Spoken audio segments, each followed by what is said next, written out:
नमस्कार दोस्तों। आज मैं पॉलिटिकल साइंस क्लास 11 के फर्स्ट चैप्टर कॉन्स्टिट्यूशन मेकिंग यानी संविधान निर्माण के एमसीक्यू क्वेश्चन को लेके आपके पास आई हूँ। आप जैसा कि जानते हैं कि एग्ज़ाम बहुत जल्दी होने वाले हैं, तो आप एक बार अपना भी देख लीजिए कि आपका कितना रिवीजन हो रहा है और जितने भी प्रश्न हैं उसके आंसर्स आप 1 बाय 1 देते चलिए और आप देखते चलिए कि आप कितने क्वेश्चंस को सॉल्व कर पा रहे हैं और इसी बहाने आपका ये चैप्टर का कम्प्लीटली आपका रिवीजन हो जाएगा। तो चलिए बिना देर किए हुए मैं कविता कुमारी आज क्लास 11 के पॉलिटिकल साइंस कॉन्स्टिट्यूशन मेकिंग के एमसीक्यू क्वेश्चन को लेके आई हूँ। 1 बाय 1 हम लोग इसे देखते हैं। फर्स्ट क्वेश्चन है, किसने कहा कि संविधान के बिना कोई राज्य नहीं हो सकता है। यानी संविधान के बिना, संविधान में राज्य की जो डिस्क्रिप्शन दिया गया है, राज्य के बारे में बताया गया है, वो नहीं हो सकता है। Who said there cannot be no state without constitution? यहाँ 4 ऑप्शन है, लास्की, गार्डनर, बार्कर और जेलिनेक। तो इसका आंसर जो है वो होगा डी, जेलिनेक। नेक्स्ट क्वेश्चन पे हम लोग आते हैं। नेक्स्ट क्वेश्चन है कि 1946 में बनी हमारी संविधान सभा में देशी रियासतों को कुल कितने स्थान दिए गए थे।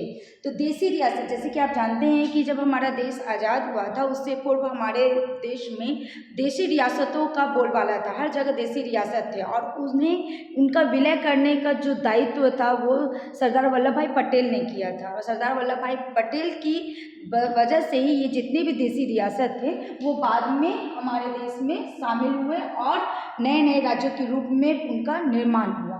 तो ये कितने थे, तो इसका जो आंसर है वो होगा 93।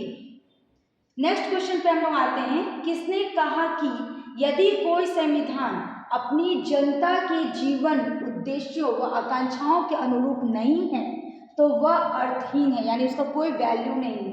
यदि वह इन लक्ष्यों को पूरा नहीं करता तो वह जनता को नीचे गिराता है। Who said if our constitution is not according to the lives, objectives and desires of the people, it is meaningless. If it does not fulfill these aims, it brings the downfall of the people. तो ये किसने कहा, बताइए आप लोग कि इतनी बड़ी बात किसने कहा कि अगर ऐसा नहीं होता, संविधान में अपनी जनता के लिए अगर जीवन है, उद्देश्य, और अगर इन चीज़ों को नहीं प्राप्त होता है तो वो अपने उद्देश्यों को पूरा नहीं करते, अपने लक्ष्य को प्राप्त नहीं करते हैं। तो इसका जो आंसर होगा वो होगा जवाहरलाल नेहरू, यानी बी ऑप्शन आपका राइट आंसर होगा। नेक्स्ट क्वेश्चन है क्वेश्चन नंबर 4, संविधान सभा ने किस तारीख को अपना काम शुरू किया। ये तरह तरीके से क्वेश्चन आते हैं और इसीलिए इस क्वेश्चन पे ज़्यादा फोकस कीजिए। यानी उन्होंने, संविधान सभा ने किस तारीख से अपना वर्क में लग गया, वर्क इन प्रोग्रेस में हो गए, तो ये यहाँ पे बताना है। At which date the constituent assembly started its work. तो ये जो है वो 9 दिसंबर 1946 को हुआ था। इसका ऑप्शन जो होगा ए होगा, ऑप्शन राइट आंसर है। नेक्स्ट क्वेश्चन है, संविधान सभा का अध्यक्ष कौन था। Who was the president of constituent assembly. यानी संविधान सभा का अध्यक्ष, यानी संविधान सभा के जो मेन प्रेसिडेंट थे वो कौन थे, तो वो डॉक्टर राजेंद्र प्रसाद थे। इसका आंसर जो होगा वो ए होगा, A option doctor Rajendra Prasad. ठीक है, आगे हम लोग आगे क्वेश्चन की ओर जाते हैं। नेक्स्ट क्वेश्चन नंबर 6 है, डॉक्टर अंबेडकर किस समिति के अध्यक्ष थे। विच committee was presided by doctor Ambedkar. तो डॉक्टर अंबेडकर जो थे वो ड्राफ्टिंग कमेटी के सदस्य थे, यानी प्रारूप समिति के। तो इसका जो आंसर होगा वो होगा ए, प्रारूप समिति, ड्राफ्टिंग कमेटी। इस तरीके से नेक्स्ट क्वेश्चन की ओर हम लोग बढ़ते हैं। क्वेश्चन नंबर 7 है, किस संशोधन के द्वारा भारतीय संविधान की प्रस्तावना में पंथ निरपेक्ष शब्द जोड़ा गया। देखिए दोस्तों, ये बार बार क्वेश्चन पूछा जाता है कि पंथ निरपेक्ष शब्द कब, किस अमेंडमेंट में इसको संविधान में जोड़ा गया था। By which amendment the word secular was added to the preamble of Indian Constitution। तो ये जो था वो 1976 का 42वां संशोधन में, यानी 42nd अमेंडमेंट में पंथ निरपेक्ष शब्द को संविधान में जोड़ा गया था। और ये क्वेश्चन बहुत बार पूछा गया है, आप प्रीवियस ईयर के क्वेश्चंस भी निकाल के देखेंगे तो उसमें आपको देखने को मिलेगा। नेक्स्ट क्वेश्चन की ओर हम लोग जा रहे हैं। नेक्स्ट क्वेश्चन है, संविधान की प्रस्तावना को भारत की राजनीतिक जन कुंडली किसने कहा। Who called the preamble of constitution as the political horoscope of India. तो इसका जो आंसर होगा, यानी क्वेश्चन कह रहा है कि संविधान की प्रस्तावना को, यानी उसके प्रेम्बल को क्या कहा गया है, राजनीतिक जन कुंडली। और ये किसने कहा? तो ये के.एम. मुंशी ने कहा है। इसका जो डी ऑप्शन होगा वो इसका राइट आंसर होगा, डॉक्टर के.एम. मुंशी। इसी तरीके से नेक्स्ट क्वेश्चन की ओर आते हैं हम लोग। किस संविधान से संघीय व्यवस्था का नमूना लिया गया है? यानी हमारा जो संविधान है इसमें जो भी हमारी सरकार संसदीय शासन प्रणाली है या फिर हमारा अध्यक्षात्मक शासन प्रणाली है, यानी लोकतंत्र को हम लोग स्थापित किए हैं, पंचायती राज व्यवस्था है, नगरीय नगर पालिकाएँ हैं, तो इस तरीके से जो भी केंद्र सूची, संघ सूची, राज्य सूची हुआ या संघीय शासन व्यवस्था हो, ये सब कहीं ना कहीं किसी न किसी देश से हम लोग अडॉप्ट किए हुए, उसे हम लोग लिए हुए। तो यहाँ पे क्वेश्चन है कि किस संविधान से संघीय व्यवस्था का नमूना लिया गया, यानी संघीय यानी फेडरल सिस्टम को हम लोग कहाँ से लिए हैं? क्वेश्चन है from which constitution the model of federal system is borrowed. Federal system जिसमें संघ सूची, राज्य सूची और आपका समवर्ती सूची आता है, तो ये कहाँ से लिया गया? तो ये जो है वो कनाडा के संविधान से लिया गया, कॉन्स्टिट्यूशन ऑफ कनाडा से ये फेडरल सिस्टम को हम लोगों ने अपने इंडियन कॉन्स्टिट्यूशन में अडॉप्ट किया है। इसी तरीके से नेक्स्ट नंबर क्वेश्चन पे आ रहे हैं हम लोग, जो क्वेश्चन नंबर 10 रहेगा। क्वेश्चन नंबर 10 कह रहा है किस योजना की सिफारिश में भारतीय संविधान सभा का गठन किया गया? यानी हम लोग जो हमारा जो संविधान बना तो उसके लिए हम लोग संविधान सभा पहले तैयार किए। तो ये कब बात की गई कि हमें एक संविधान सभा का निर्माण करना है और उसके तहत हमें अपना कानून को तैयार करना है, उसमें अपने अपने कानून को संजोगना है। तो कहाँ, किस में बोला गया? यानी क्वेश्चन है at the recommendation of which plan was the Indian constituent assembly form. तो ये कैबिनेट मिशन योजना 1946 में कहा गया था। इसका जो आंसर सी होगा 19 कैबिनेट मिशन प्लान 1946, ये राइट आंसर होगा, क्योंकि इसी योजना में ये बात कही गई है कि भारतीय संविधान सभा का गठन किया जाए। नेक्स्ट क्वेश्चन है क्वेश्चन नंबर 11 में क्वेश्चन है कि किस दल ने संविधान सभा की बैठकों का बहिष्कार किया? विच party boycott the meeting of the constituent assembly. जवाब दीजिए आप लोग कि किसने जो संविधान सभा था उसका बहिष्कार किया? तो इसका जो राइट आंसर होगा वो होगा मुस्लिम लीग। यानी मुस्लिम लीग ने इसका आंसर जो आपका नेक्स्ट पेज में आपको देखने को मिलेगा, मुस्लिम लीग जो है यानी सी ऑप्शन, ये इन्होंने बहिष्कार किया था संविधान सभा का। ये भी क्वेश्चन बहुत बार आते हैं दोस्तों, ध्यान दीजिएगा इस पे भी। क्वेश्चन नंबर 12 कह रहा है संविधान सभा के सत्रों में किसने यह मांग की कि भारत को समाजवादी संघ घोषित किया जाए? यानी भारत को हम सोशलिस्ट स्टेट के रूप में जाने, तो ये किस में कहा गया है? यानी who demanded during the session of constituent assembly that India should be declared a socialist state. तो ये प्रोफेसर के.टी. शाह ने कहा है इस चीज़ को कि जो ये मांग किया गया है वो के.टी. शाह के द्वारा किया गया है कि इन्हें समाजवादी संघ घोषित किया जाए। तो इसका जो आंसर होगा वो होगा D, professor K.T.. Shah. Next question है संविधान सभा ने किस तारीख पर यह संविधान अपनाया? On which date constituent assembly adopt the constitution. बताइए इसका आंसर कि संविधान सभा ने किस तारीख पर संविधान को अपना लिया? तो संविधान को अपनाने का तारीख है 26 नवंबर 1939। आप देखते हैं कि हमारी जो प्रस्तावना है, हमारा जो प्रेम्बल है, उसी में कहा जाता है कि 26 नवंबर 1939 को एतत किया जा रहा है। तो यहाँ पे 26 नवंबर जो होगा 1949, ये इसका राइट आंसर होगा। इसी तरीके से हम लोग क्वेश्चन नंबर 14 में आते हैं, क्योंकि इसमें पॉलिटिकल थिंकर के भी क्वेश्चन आएंगे और कब क्या हुआ ये भी क्वेश्चन बनते हैं। तो इसीलिए मैं उसी तरीके के क्वेश्चन आप लोगों के पास लेके आई हूँ जो बहुत सारे पॉलिटिकल थिंकर से रिलेटेड है, यानी किसने कहा, क्यों कहा, कब कहा, क्यों उसका बहिष्कार किया गया, किसने इसे शामिल किया, इस तरीके के प्रश्न बनेंगे।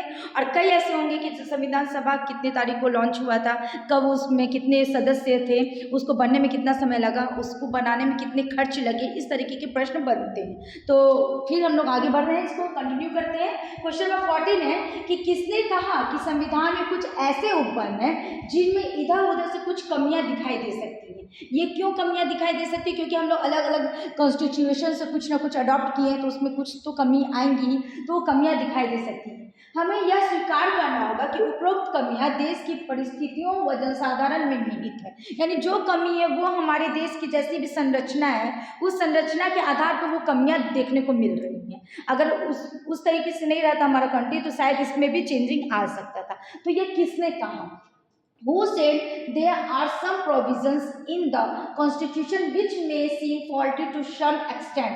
We must have to accept that these faults lie in the circumstances and people of the country. तो ये किसने कहा? तो ये जो है ये तथ्य डॉक्टर राजेंद्र प्रसाद ने कहा। क्यों? क्योंकि वो संविधान के अध्यक्ष थे, तो वो जान रहे हैं कि जो भी नियम बन रहे हैं, जो भी कानून बन रहे हैं, उसमें किस प्रकार की कमियां हैं, हम लोग जहाँ से भी लेके आ रहे हैं उसमें किन प्रकार की कमियों को हम देख रहे हैं, वो ये इसमें बताते हैं। नेक्स्ट क्वेश्चन है क्वेश्चन नंबर 15, किस संवैधानिक संशोधन ने निश्चित किया कि राष्ट्रपति अपने मंत्रिपरिषद की परामर्श अनुसार काम करेंगे? जैसे कि हम लोग जानते भी है कि जब भी कोई कानून बनता, कोई भी विधेयक आता है तो वो संसद में जाता है। संसद दैट मीन्स कि लोकसभा में जाती है, राज्यसभा में जाती है, उसके बाद वो राष्ट्रपति के पास आती है। राष्ट्रपति क्या करते हैं? मंत्रिपरिषद के परामर्श अनुसार उसे स्वीकार करते हैं, अदरवाइज उसे भेजते हैं कि फिर से इसको चेक किया जाए। तो ये जो है वो किसके परामर्श के अनुसार करते हैं? यानी यहाँ पे कहा गया कि किस संवैधानिक ये संशोधन कब निश्चित हुआ, किस कॉन्स्टिट्यूशन अमेंडमेंट में ये बात कही गई है कि राष्ट्रपति अपने मंत्रिपरिषद से परामर्श ले सकते हैं।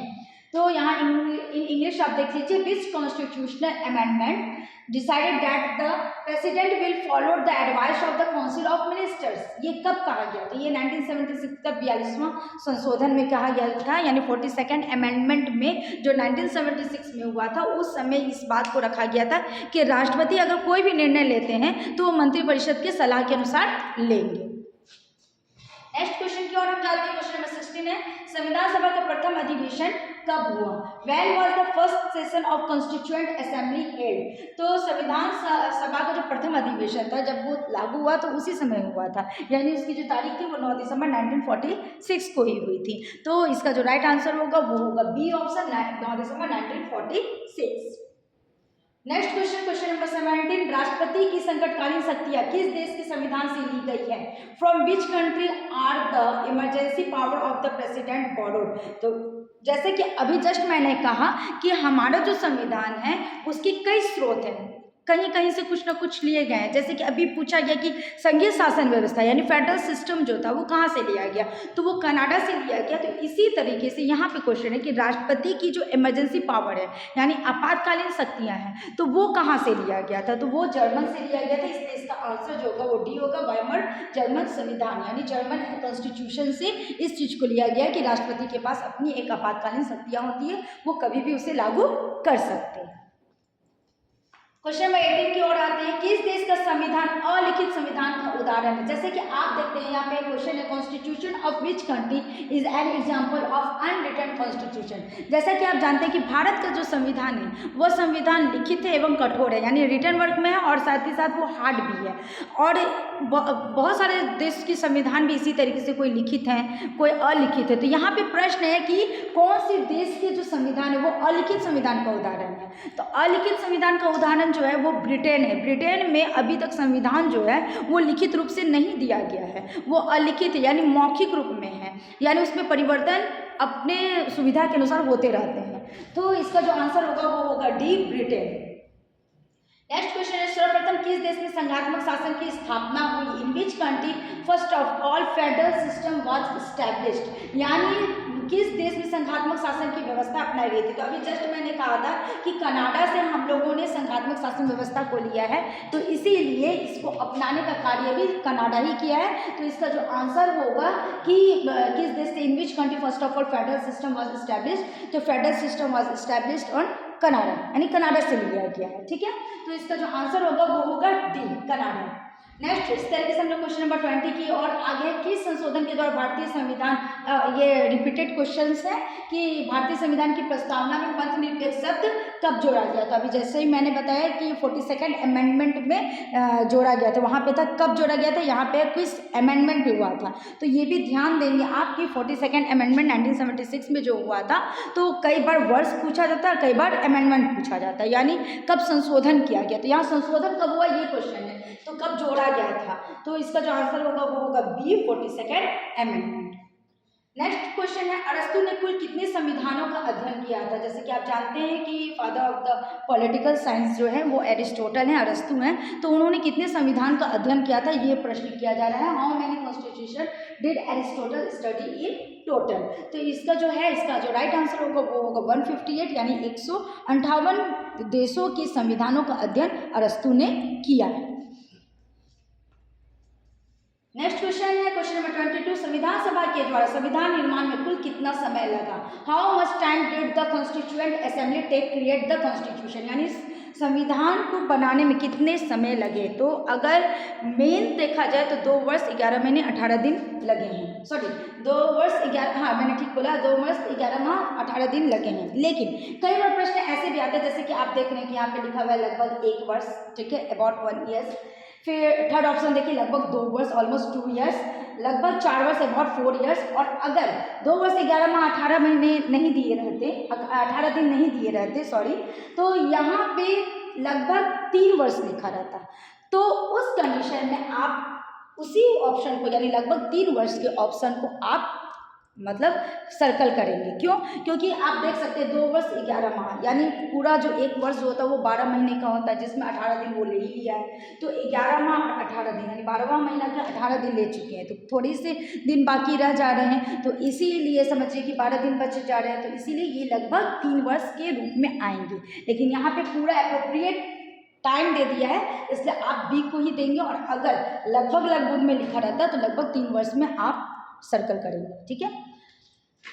नेक्स्ट क्वेश्चन है क्वेश्चन नंबर 23, किस राष्ट्रवादी नेता ने कहा था स्वराज ब्रिटिश संसद का निःशुल्क उपहार नहीं होगा, यह भारत को पूर्ण आत्म अभिव्यक्ति की घोषणा होगी? देखिए एक चीज तो ध्यान में देंगे कि जब भी स्वराज की बात करें आती है तो ध्यान देंगे कि स्वराज की बात महात्मा गांधी ने की है।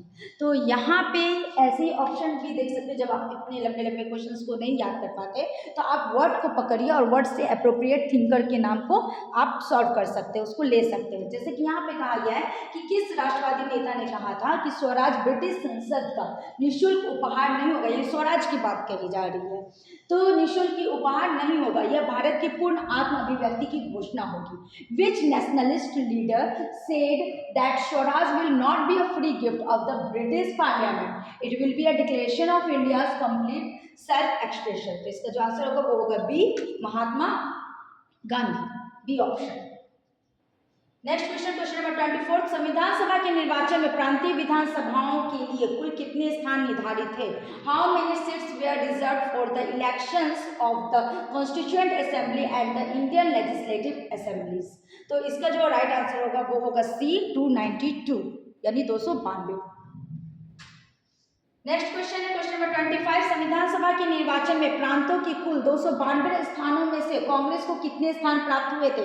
यानी अब ये भी देखना है कि जब संविधान का निर्माण हो रहा है, चुनाव हो रही है, उसमें कितने सदस्य थे, तो उसमें किस पार्टी को कितने उसको सीट मिली है, ये सब भी देखना रहता है। तो यहाँ पे क्वेश्चन कि संविधान सभा के निर्वाचन में जब संविधान सभा का निर्वाचन हो रहा था तो उस समय प्रांत में कुल कितने स्थान थे? 292। जैसे कि अभी पिछले क्वेश्चन में हम लोग देखे हैं तो 292 स्थान थे, तो उसमें कांग्रेस को कितने स्थान प्राप्त हुए थे?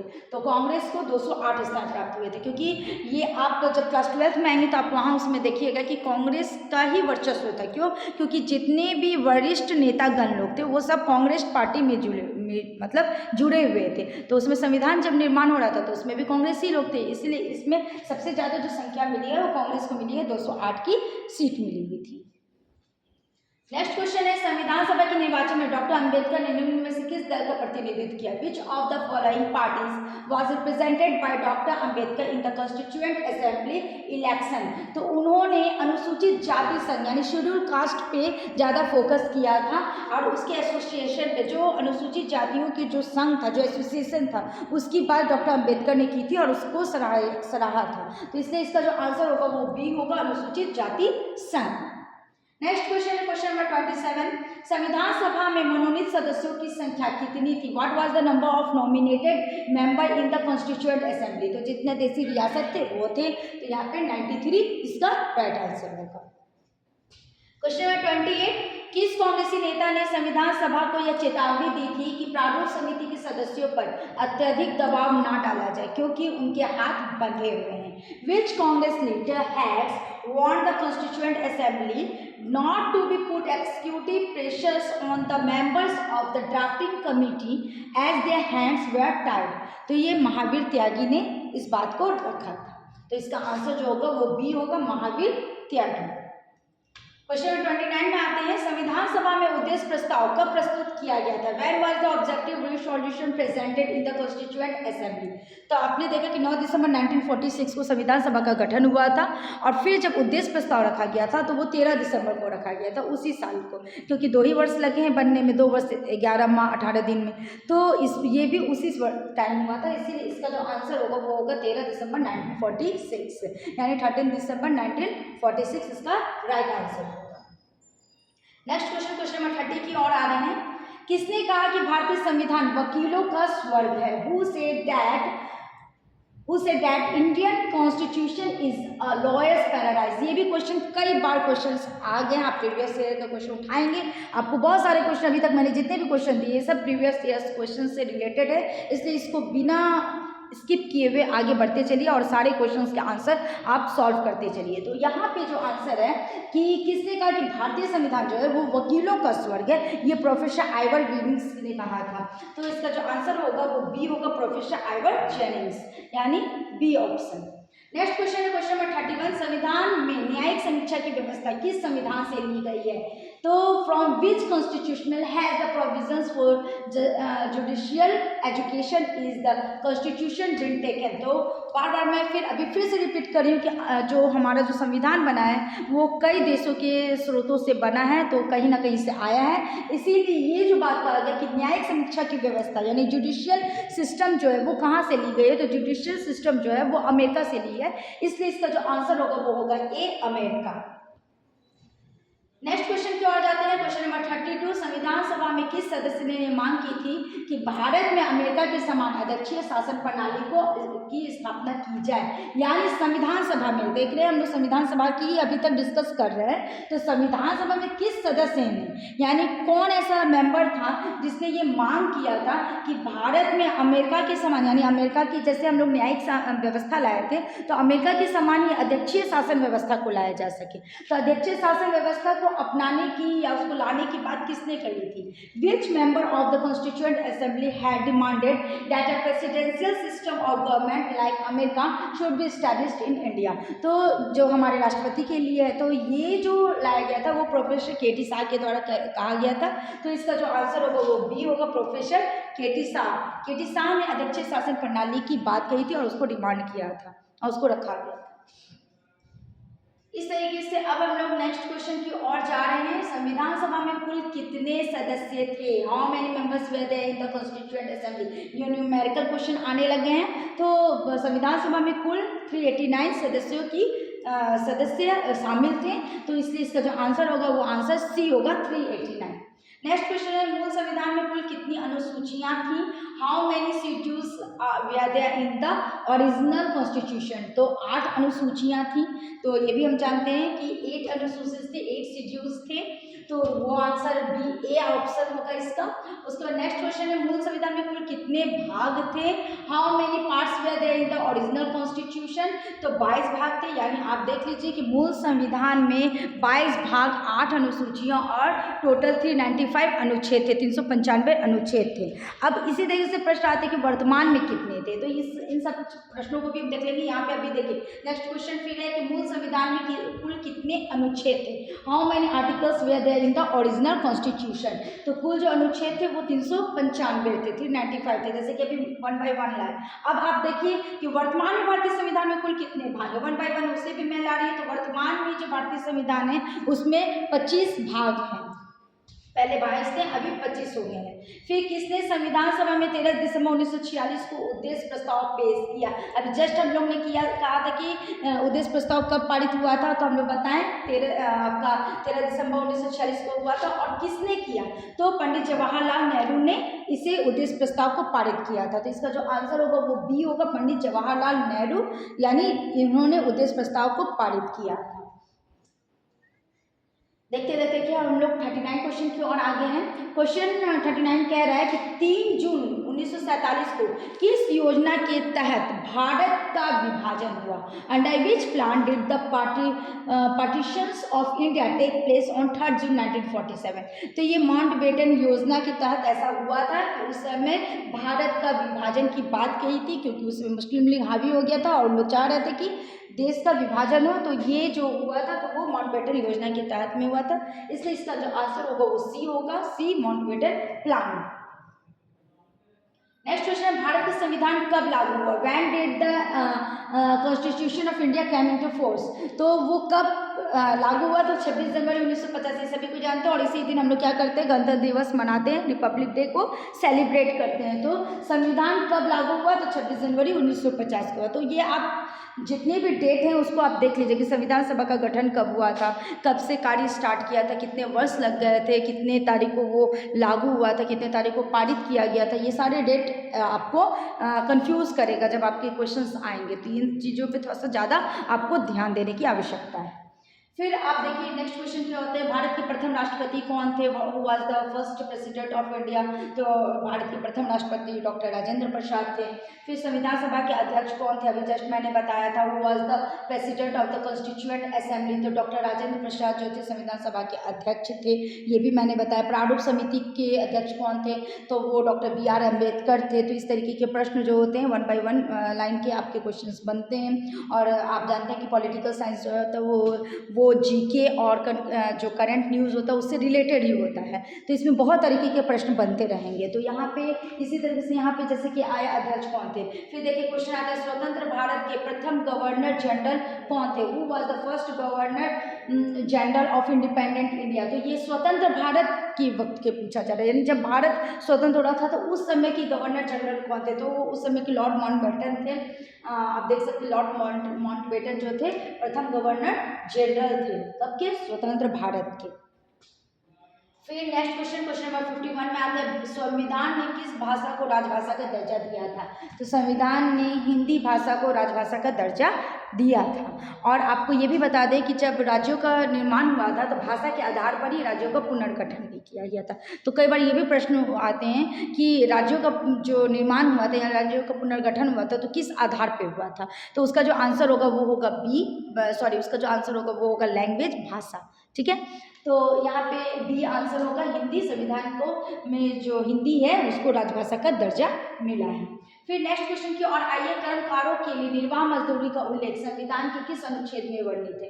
यानी जो लोग काम करते हैं उसके लिए जो मजदूरी फिक्स किया जाता है कि ये मजदूरी, ये जो रेट है ये सभी कर्मकारों के लिए, तो ये कहाँ पे वर्णित किया गया था? तो ये अनुच्छेद जो है 43 में, यानी आर्टिकल 43 में इस चीज़ की बात कही गई है, तो इसको भी ध्यान देंगे। फिर क्वेश्चन नंबर 54 है, संविधान का कौन सा वाचन 26 नवंबर 1969 तक चला था? मतलब वो चला था, यहाँ थोड़ा सा मिसप्रिंट हो गया है, वो होगा। तो संविधान का कौन सा वाचन 26 नवंबर 1969 को चला था? तो इसका जो आंसर होगा वो थर्ड होगा, तृतीय, यानी थर्ड वाचन 26 नवंबर को चला था। तो इस तरीके से अभी हम लोग देख रहे हैं कि आपको कितना 54 क्वेश्चन को सॉल्व किया। अभी हम लोग 55 में क्वेश्चन में आ रहे हैं, भारतीय संविधान के निर्माण में कितने रुपए उस समय खर्च हुए थे? तो ये मैंने अभी कहा कि संविधान के निर्माण में कितना समय लगा, और अभी जो प्रश्न है वो है कि संविधान के निर्माण में कितने रुपए लगे हैं। तो 64 लाख यानी 64 लाख खर्च हुए संविधान को बनाने में। नेक्स्ट क्वेश्चन है, संविधान सभा में ब्रिटिश प्रांतों से कितने सदस्य थे? तो ब्रिटिश प्रांत से 292 सदस्य संविधान सभा में शामिल थे। क्वेश्चन नंबर 57, विभाजन के पश्चात संविधान सदस्यों की संख्या कितनी हो गई? क्योंकि ये तो जब विभाजन नहीं हुआ था तब का था 292, जब विभाजन हो गया तो उसके बाद कितने हो गए? तो उसके बाद जो बढ़े तो वो 299 हो गए थे, सदस्यों की संख्या बढ़ती गई और 299 हो गया था। फिर क्वेश्चन है, संविधान सभा की पहली बैठक कब हुई थी? तो ये मैंने इससे पहले भी बताया था कि संविधान सभा की पहली बैठक जो थी वो 9 दिसंबर 1946 को हुई थी। और कहाँ हुई थी? तो वो दिल्ली में हुई थी। यही क्वेश्चन है, प्रथम बैठक कहाँ हुई थी? तो आंसर आपका डी होगा, दिल्ली। नेक्स्ट क्वेश्चन है, वर्तमान में भारतीय संविधान में कितनी अनुसूचियां हैं? तो वर्तमान में भारतीय संविधान में कुल 12 अनुसूचियां हैं, टोटल 12। फिर हम लोग क्वेश्चन नंबर 61 में आते हैं, संविधान सभा के लिए चुनाव कब संपन्न हुआ? तो 1946 ईस्वी में। बार बार इसको रिपीट करना है हम लोग। तो when election was the held on the constituent assembly? तो 1946। फिर संविधान सभा के उद्घाटन अधिवेशन की अध्यक्षता किसने की थी? तो उद्घाटन अध्यक्षता जो थी डॉक्टर भीमराव अम्बेडकर जी के द्वारा की गई थी। इसका आंसर जो होगा वो बी होगा, भीमराव अम्बेडकर। नेक्स्ट क्वेश्चन है क्वेश्चन नंबर 3 संविधान के विभिन्न पहलुओं के अध्ययन हेतु संविधान सभा ने कितनी समितियां नियुक्त की थी? ये भी मोस्ट इंपॉर्टेंट क्वेश्चन है कि कितनी नियुक्त की थी। तो इसका जो आंसर होगा वो 13 होगा। 13 समिति को नियुक्त किया गया था और हर क्षेत्र के लिए अलग अलग बात कहा गया था। नेक्स्ट क्वेश्चन, संविधान सभा का चुनाव किस आधार पर हुआ था? तो संविधान का चुनाव जो हुआ था वो वर्गीय मताधिकार यानी क्लास फ्रेंचाइज के आधार पर की गई थी। और लास्ट अंतिम क्वेश्चन है 65 क्वेश्चन नंबर, भारतीय संविधान सभा का गठन किस योजना की सिफारिश पे हुई थी? तो ये कैबिनेट मिशन योजना 1946 के आधार पर हुई थी। इस तरीके से अच्छा अभी एक और क्वेश्चन है, भारतीय संविधान की प्रस्तावना के अनुसार भारत की सर्वोच्च सत्ता किसमें निहित है? तो जानते ही हमारा जो संविधान की जो प्रस्तावना है उसमें हम लोग बोलते हैं हम भारत के लोग, यानी जनता पे आधारित है। तो इसका जो आंसर होगा वो जनता होगा। इस तरीके से आप देखते हैं कि हम लोग टोटल 66 क्वेश्चंस को सॉल्व किए हैं इस चैप्टर में, और इसी तरीके से हम लोग नेक्स्ट चैप्टर में भी बने रहेंगे। तब तक के लिए धन्यवाद, नमस्कार।